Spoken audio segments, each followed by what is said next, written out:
they really want to live long. All of their religion, philosophy is about this life. You only get one life, remember? Okay.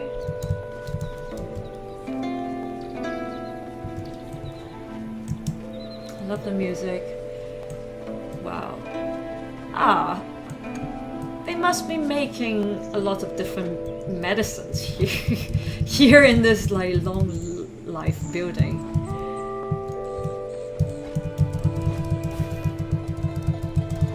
Oops. Worry, we can jump up there. You see whether this like semi-flying thing, there isn't any real like obstacle in front of you. You can just jump over buildings. He's telling you that Tao Te Ching is hard to understand. So in this long life building, I guess is where these Tai Chi Taoist martial artists, yes. So she tells you that this building is where they make medicines. So she asks you to help her to make some medicine. Oh, this is so Taoist. They are obsessed about making medicine. They are like the alchemists of China. So you can imagine they found out lots of things about alchemy. Okay, we have a new clothes. I remember this is very pretty looking clothes, so let's show it. You can see, oh wow. It's sexy clothes even. Okay, we have to help them to make their medicine.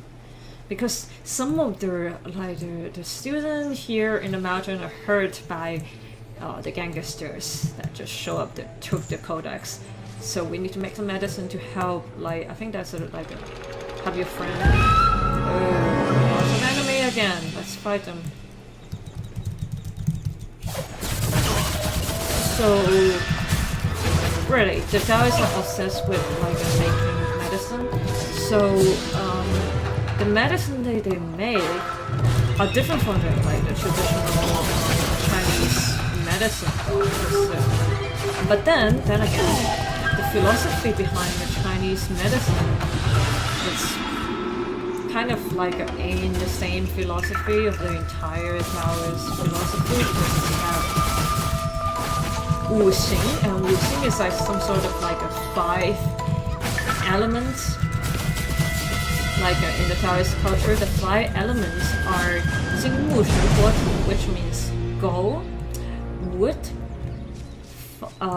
water, fire, and earth. That's the 5 elements that's important in like the Taoist philosophy.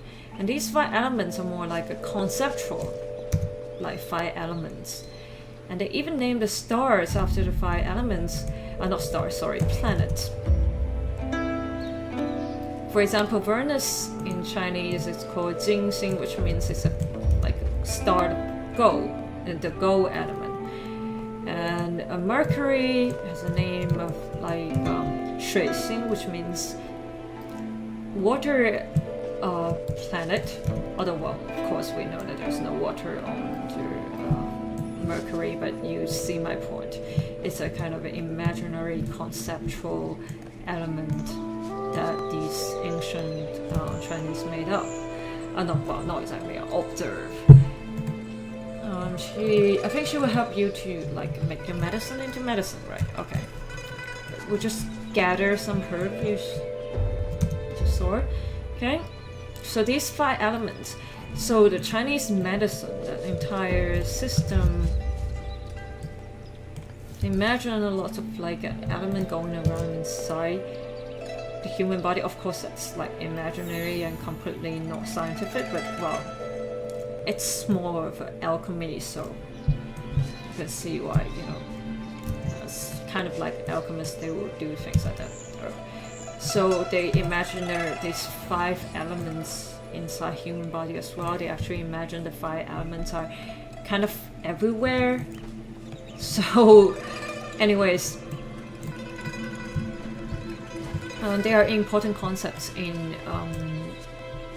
Tao as well.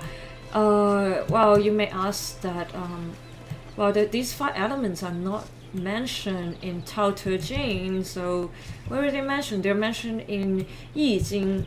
Okay, Yi Jing, which is the like the more English pronunciation would be Yi Qing, but the Chinese one would be Yi Jing, means they're like the book of change. Well, we're right here because it asks us to come here, because like in this game they are full of these scenery points that you can go to. There will be different things happen in the scenery point. You see, well, she's here. Anyways, so in some places it will ask you to sit down and like think about the moment. So this is a place where you should think about a moment. Like this is a good like mountain place that you look down there. So why is that? So that, you know, in Chinese culture, especially Chinese poetry, most of the Chinese poetry is about nature. Oh, well, there are lots of poetries as well, but like compared to the amount of nature poetry, it's like not even close. So nature is like a very big theme in those poetry. So that's why in this game there are places of scenery that you can go to and think and probably write some poems. Well, actually in this game, later on in the game, you can choose to be like some sort of a writer person. No, a person is like your profession. You can choose to be a writer, but if you are a male character, well, that's sexist, but anyways, because I think they want to think into the historical content, because, well, most of the poets in China are guys, but there are like famous female poets as well.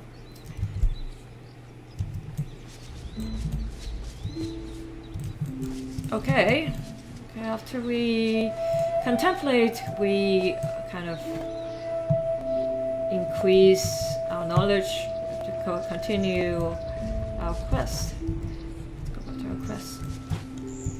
So these environments here, like in the mountain, are very important for the Taoists as well, because they sometimes will, like, for a very a Tai Chi grandmaster, it's very popular for them to become a real hermit in the mountain for several years at least, to practice their martial art and read books. That type of hermit is a real hermit. It's not the hermit I told you like earlier, that's saying that they just want to get their names out when they become a hermit. Here it's like if it's a Taoist hermit and focus on like increasing his or her skills in like martial arts, like those are real hermits that it really requires them to, you know, be in a mountain and not to think about it. So why we're fighting this person is because he's like teaching us the skills, like a challenge for students.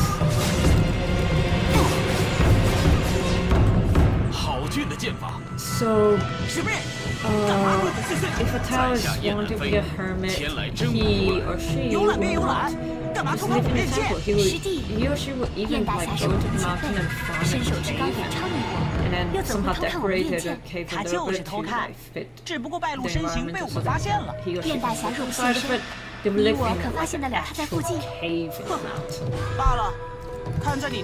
for that hermit period that they need to like it. Or they do that at that period of time they will just like get up and practice their martial art and also sit for hours, think, and also read at night. What they are telling us is, I guess he's still asking us to go find the thief that stole our like very important codex. Let me adjust my headphone. Okay, good. Let's move quick. We're already spending a lot of time here. Oh well.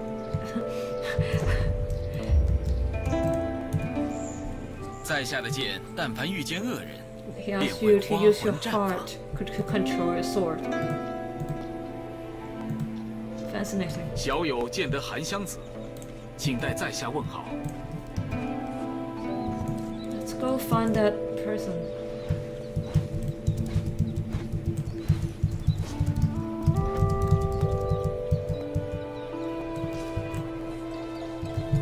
Let's both like enjoy this moment, because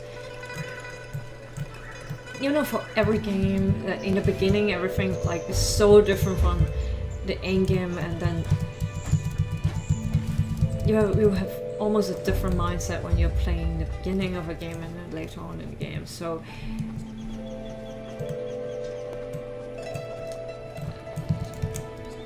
I would like to take my time and soak it in. Okay, I think he's there. Let's go talk to him. 无意却说，相濡以沫，不如 It's 相 funny, 忘 his 于 name 江 is Xiao 湖。 Daoren. It means that he laughed a lot, but he laughed at the normal way of people. Oh my god, he's like probably like a depressing person again. Although he's like laughing at others. Oh, he said he already know who's the thief. He says the thief is some sort of thief, and so okay, we need to go find the thief and retrieve that important book on martial art. You see, they're all nerds.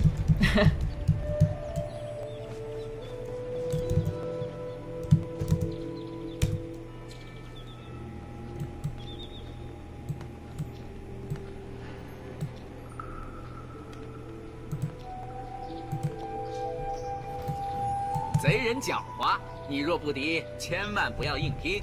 俗 I 话 will 说 never use：“ 留 this. 得青山在， Anyways, 不怕没柴 This 烧 is 嘛。” like a range skill with a super minimum damage, just for you to, you know, like argo their enemy. So not so important. Let's move. I wish I could spend more time in translating some of the texts that of the dialogue that these people are talking to you guys. I wish I say the most important ones and the ones I find like interesting in terms of culture.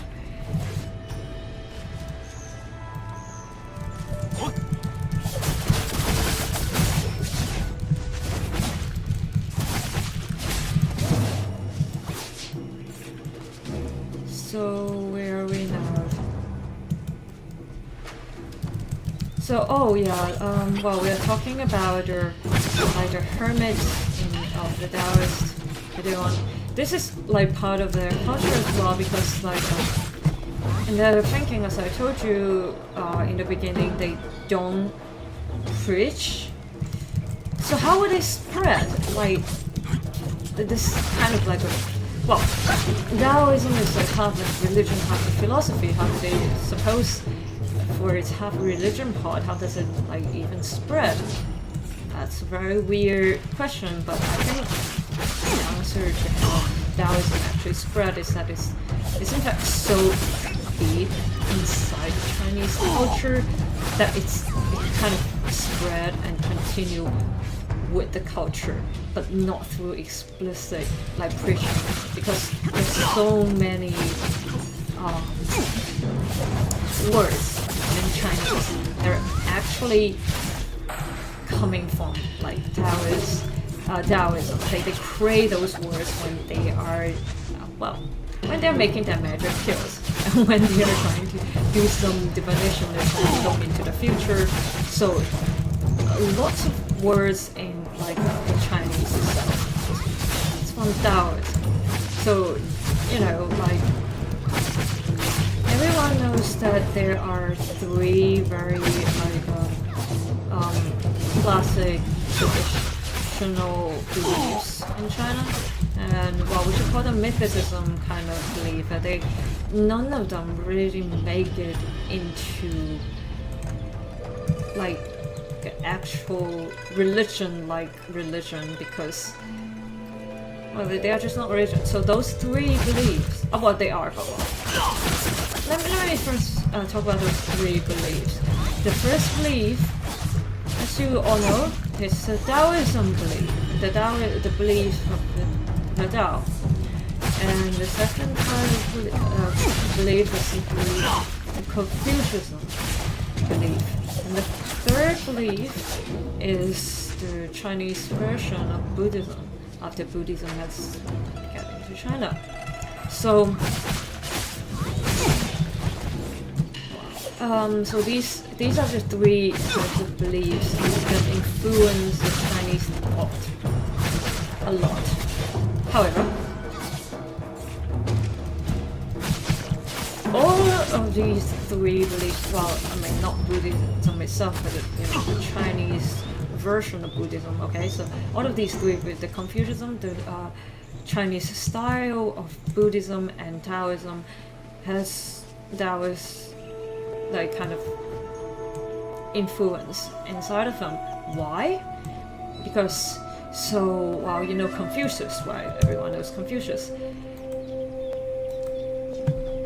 Confucius, the first book that Confucius is writing himself, but it's an explanation of I Ching, which is like an explanation of like the Book of Change. Book of Change is like, we all know I Ching is like a famous Taoism divination book, and it's a very classic Taoist book that you should read. It's like absolutely fascinating. Anyways, so Confucianism is writing an explanation for this Tao classic when he's creating his Confucianism thought. And for the Buddhism, when it moved into China from India through the Silk Road, right? When it moving, a lot of the terms, like you can't find a lot. Well, because like at first it's like it's not in Chinese language, right? You have to translate it.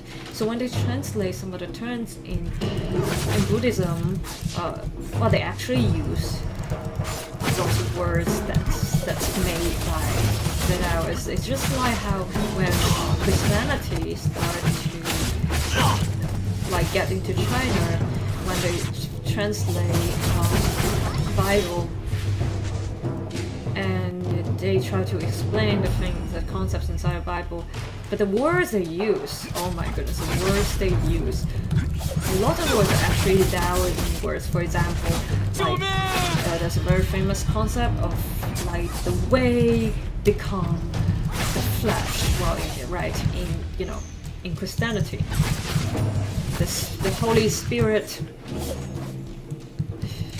The Holy Spirit like becomes,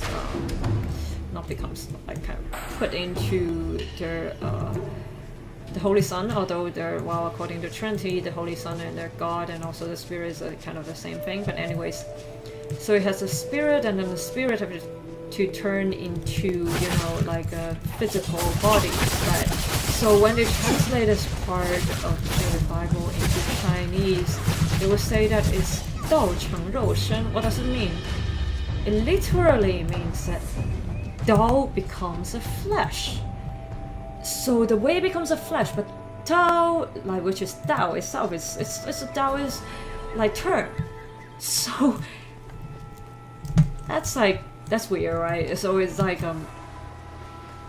you understand in Taoism, Tao means the truth, the trend, and also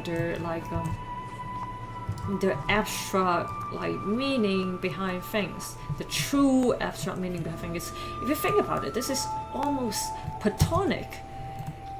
And that's I know it sounds weird, but like okay, so in Plato's theory about the ideal world, our physical world is the image of like of the forms. The forms are abstract forms that are in they're more close to math. That's why in Plato's school, people who don't understand math cannot get into his school, because it's about how abstract forms turn into physical reality. So people who Plato believes that if you have to understand his philosophy, you have to understand all those very abstract like forms. So in Taoism, it has that thought as well, which is very interesting. That is exactly the meaning of Tao. Tao means that abstract thought and abstract meaning of the truth of the world that get projected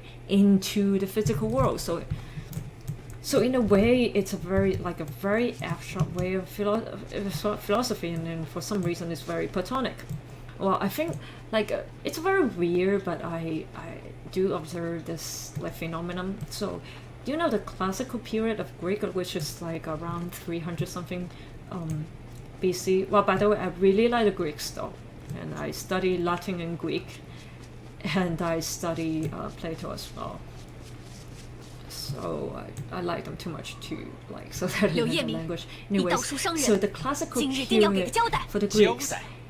It's actually at the same time of the classical period of China. So classical period of China, but although when China is in Tang Dynasty reaches the greatest power, the Tang Dynasty is around 600 to 900 AD. And but then the classical period of China, as we consider where a lot of the classic first wave of the classics are written, like including when Confucius' writing, it's called Zhenwu and Zhenwu. It's that period of time. It's around 300 BC as well. So the best period for the Greeks are also the best. Well, not the best period for the Chinese, but the cultural accumulation period for the Chinese is called Zhenwu and Zhenwu, which means Zhenwu means spring and autumn. So just from the name, you can feel that the change from spring to autumn and autumn to spring. It's like a very a turmoil period, and then the Zhenwu, which means the warring nations. So at that period of time, there wasn't a huge China. There was 6 countries. Well, if I remember correctly, though, well, it could be not 6, but well, if it's not 6, just correct me. Anyways, 6 different countries during the warring nation period, and they fight against each other, and in the end, only one nation got to live, and that one nation destroyed all other nations. And united China and created the first imperial dynasty of China, which is called the Qing dynasty. So during the warring nation period, there are all of these nations fight against each other, and all of them are in need of a smart strategic thinkers guide their battle strategy, right? So at a period of time, there are tons of different schools of thoughts in China. So one very famous one you definitely know is Sun Tzu. 唯快不破，独孤兄果然得太白剑法精髓，孙子师傅所说，不入江湖 is one 焉 of the 知江 famous 湖。 person at that period because he's it's a very good in terms of the fighting strategy and philosophy in war. And during that period, as it's also the period when Tao Te Ching is written, because Laozi, the author of Tao Te Ching, Laozi, the author of Tao Te Ching, is a representation of one of the school of thoughts. that time is called like the Taoism. So the Taoists at the time they try to push forward this thought about like you know okay, all of the different thoughts of these different schools has something to do about how you should run your country, a nation, because as I told you, the warring nations, the Chunqiu, the spring and autumn, and the warring nation and the nations are divided too much, and then so each nation is in need of strategy. So all the different strategy are in fact just like a state governing state. Oh, sorry, I got stuck. State like governing strategies. So the strategy that the Taoists try to push forward is called Wu Wei, which is a very interesting concept. I think I really got stuck. Yeah, let me see where I got stuck, and then we're going to continue on the topic of Wu Wei, okay? Let me see where I got started. Yeah, I think their internet isn't very good. I am not able to move my character very easily, so sorry about that. I'm in New York and this game is in China, so some natural lagging is possible. But now the lagging is too much. Oh, I see why. Sorry. Okay.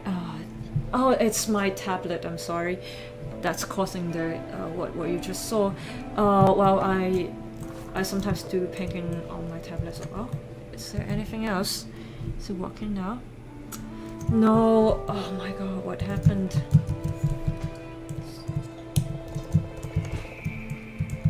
I suddenly cannot control my character.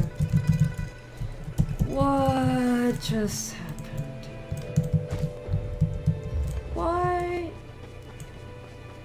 It's lagging very seriously. Okay.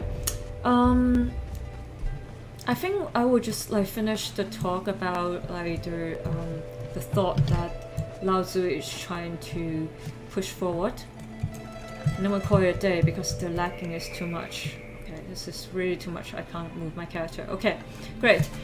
So the thought he is trying to push forward is Wu Wei. Wu Wei means, well, if you just take the literal meaning, it's called doing nothing. But how come? You are running a country, you are running a nation, you can't do nothing, right? At first I don't understand. I thought it was just a very pessimistic and passive way of looking at how one should run a country. But that is not true. What it actually means to run the country in terms of doing nothing style, it means that,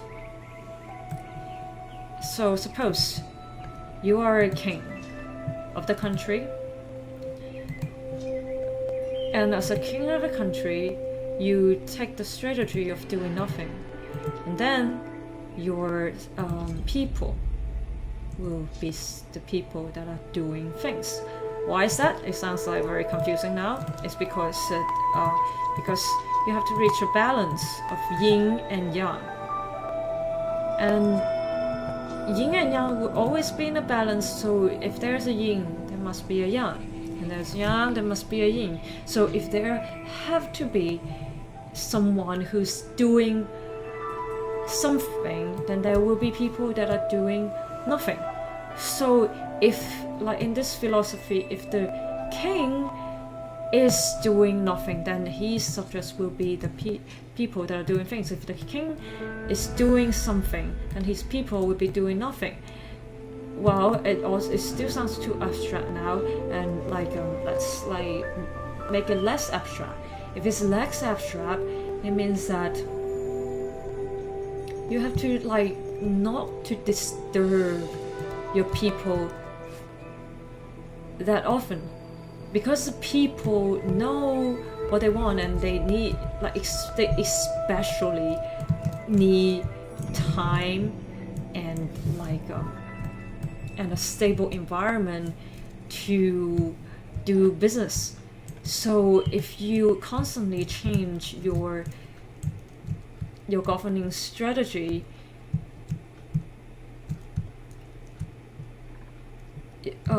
your governing strategy, that they will, it's you're constantly, in fact, like, interrupting the market. And by interrupting the market, you are making their life, like, more difficult, like, in some way. Well, that's at least what they think at that time. So okay, that's their doing nothing philosophy. And since my character is stuck currently now, let's call it a day. Okay, see you guys soon, and continue on Moonlight Blade. So, right, thank you for watching.